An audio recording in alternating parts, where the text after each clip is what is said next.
think class size, teacher compensation, and school revenue have much to do with education quality? If so, the conclusion is inescapable that we are living in a golden age. From 1955 to 1991, the U.S. pupil-teacher ratio dropped 40%. The average salary of teachers rose 50% in real terms, and the annual expense per pupil, inflation-adjusted, soared 350%. What other hypothesis, then, might fit the strange data I'm about to present?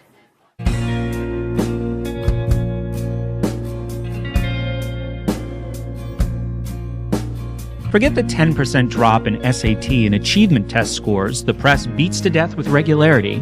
How do you explain the 37% decline since 1972 in students who score above 600 on the SAT? This is an absolute decline, not a relative one. It's not affected by an increase in unsuitable minds taking the test or an increase in the numbers. The absolute body count of smart students is down drastically, with a test not more difficult than yesterday's, but considerably less so. What should be made of a 50% decline among the most rarefied group of test takers, those who score above 750? In 1972, there were 2,817 American students who reached this pinnacle. Only 1,438 did in 1994, when kids took a much easier test. Can a 50% decline occur in 22 years without signaling that some massive leveling in the public school mind is underway? In a real sense, where your own child is concerned, you might best forget scores on these tests entirely as a reliable measure of what they purport to assess. I wouldn't deny that mass movements in these scores in one direction or another indicate something is going on. And since the correlation between success in schooling and success on these tests is close, then significant score shifts are certainly measuring changes in understanding. So how does Obama get the money then to do those kinds of things for those policies that you disagree with? Where does that money come from? Well, it comes from you and I, everybody else. If you didn't like his policies, you wouldn't have voted for him. If there wasn't certain things that, led you to go out and vote for him, then you wouldn't have done it. So what do you think it says when the government is able to spend your tax dollars on things that you disagree with? I don't really shun it. I mean, you gotta kind of spread out everybody's money to everything, whether or not you support it or not. How does the government actually achieve that, of the spreading of the money? I'm not sure about that. I mean, you'd want to know if this is like an important thing and you're willing to support someone in the White House who's carrying out all these policies and is responsible for all this destructive foreign policy. Wouldn't you want to know where that money comes from? Like how the government gets money in the first place? Because it comes from somewhere, right? All of us. He's gonna get all the money from all of us. But as far as the distribution goes, sometimes there's a simple ignorant bliss about it that all of the American people look to. Would you say that you're in that ignorant bliss? I would say a lot of people are. Are you? Am I? I think I am. I think there's a good chunk of us all right here that are standing out here. And you think it's true that ignorance is bliss? Sometimes, yeah. It's better off not to know. That's kind of a scary proposition. I mean, the government is it's really dangerous. It ends up actually hurting lots of people. You bury your head in the sand and say, I'm just going to be an Obama supporter. Between 1960 and 1998, the non-teaching bureaucracy of public schools grew 500%.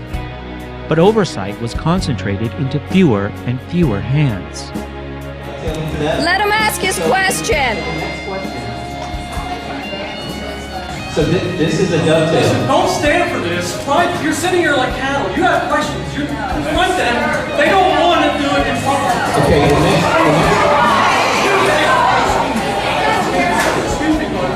Hey, this is America. This is not a CNN political debate. You're managing to go through water. Hey, that's right. Parents, you need to question these people. Do the research. It's online. Top 10. Okay, so the next question to our panel. The next question to our panel is Dr. Lowry. I don't have experience. I'm a parent. The 40,520 school districts with elected boards this nation had in 1960 shriveled to 15,000 by 1998. On the college rung of the school ladder, between 1960 and 1984, the quality of undergraduate education at America's 50 best-known colleges and universities altered substantially. According to a 1996 report by the National Association of Scholars, these schools stopped providing broad and rigorous exposure to major areas of knowledge for the average student, even at decidedly unaverage universities like Yale and Stanford. In 1964, more than half of these institutions required a thesis or comprehensive for the bachelor's degree. By 1993, 12% did. Over the same period, the average number of classroom days fell 16%, and the requirements in math, natural science, philosophy, literature, composition, and history almost vanished. Rhetoric, the most potent of the active literacies, completely vanished. And foreign language, once required at 96% of the great colleges, fell to 64%. According to the Journal of the American Medical Association, 33% of all patients cannot read and understand instructions on how often to take medication, notices about doctor's appointments, consent forms, labels on prescription bottles, insurance forms, and other simple parts of self-care. They are rendered helpless by inability to read. Mitt Romney, tell us why you want to see him become the next president of the United States. Because he's the guy to get it done. I think he just believes in all classes and how, he likes it to be not just one class is superior to the other classes, and just how he likes just to keep it all in the same, it's just a big change. It's a bigger step up than what it'd be with Obama, as the past 4 years way better. Yeah, now you just talked about him, he's for all classes. Right. You might have heard of the videotape where Romney was overheard saying, 47% of the public don't take personal care or responsibility for their lives. That doesn't sound like he's for all classes, does it? You see, and that's just what people say. In this case, it's what Mitt Romney said. Right. It could be just for, just to get the upper, maybe he's going for the upper class or the middle class or whatever, just whoever he wants them to get to vote, get more votes. He might just be saying to get more votes, but then again, whatever the population for the upper class is, if it's bigger than that, maybe he did that he's got strategy going on, and he's obviously doing better than Obama if he's got a smart strategy like that. And he reads the Quran. You talked about him going to Reverend Wright's church for 20 years. Yes. But now you also think he's a Muslim. Well, he is a Muslim. His father was a Muslim, his father was an atheist, and his father was a communist. Was his father a Muslim, or was his father an atheist? He's all three. Once upon a time, the United States was a new nation that allowed ordinary citizens to learn how to read well and encouraged them to read anything they thought would be useful. Close reading of tough-minded writing is still the best, cheapest, and quickest method known for learning to think for yourself. This was the most revolutionary pedagogy of all. Reading and rigorous discussion of that reading in a way that obliges you to formulate a position and support it against objections is an operational definition of education in its most fundamental civilized sense. No one can do this very well without learning ways of paying attention, from a knowledge of diction and syntax, figures of speech, etymology, and so on, to a sharp ability to separate the primary from the subordinate, understand allusion, master a range of modes of presentation, test truth, and penetrate beyond the obvious to profound messages of text. Reading, analysis, and discussion are the way we develop reliable judgment, the principal way we come to penetrate covert movements behind the facade of public appearances. Without the ability to read and argue, we're just geese to be plucked. Our children are mathematically illiterate on purpose. How do I know on purpose? Why isn't this just a basic bad idea? Because the Sustainable Development Plan tells us so.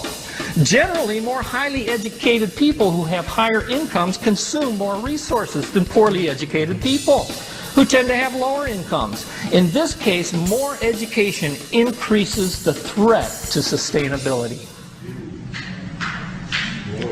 Charlotte Iserby, I owe you an apology. I did not believe for the longest time it was a deliberate dumbing down. I thought that dumbing down was a natural consequence of a bad idea. Folks, it's deliberate. Just as experience is necessary to understand abstraction, so the reverse is true. Experience can only be mastered by extracting general principles out of the mass of details. In the absence of a perfect universal mentor, books and other texts are the best and cheapest stand-ins, always available to those who know where to look. Watching details of an assembly line or a local election unfold isn't very educational unless you have been led in careful ways to analyze the experience. Reading is the skeleton key for all who lack a personal tutor of quality. Reading teaches nothing more important than the state of mind in which you find yourself absolutely alone with the thoughts of another mind, a matchless form of intimate rapport available only to those with the ability to block out distraction and concentrate. Hence the urgency of reading well, if you read for power. Once you trust yourself to go mind to mind with great intellects, artists, scientists, warriors, and philosophers, you are finally free. In America, before we had forced schooling, an astonishing range of unlikely people knew reading was like Samson's locks, something that could help make them formidable, that could teach them their rights and how to defend those rights, that could lead them towards self-determination, free from intimidation by experts. These same unlikely people knew that the power bestowed through reading could give them insight into the ways of the human heart, so they would not be cheated or fooled so easily, and that it could provide an inexhaustible store of useful knowledge, advice on how to do just about anything. In 1835, Richard Cobden announced, there was 6 times as much newspaper reading in the United States as in England, and the census figures of 1840 gave fairly exact evidence that a sensational reading revolution had taken place without any exhortation on the part of public moralists and social workers, because common people had the initiative and freedom to learn. In a nation of common readers, the spiritual longings of ordinary people shaped the public discourse. Ordinary people who could read, though not privileged by wealth, power, or position, could see through the fraud of social class or the even grander fraud of official expertise.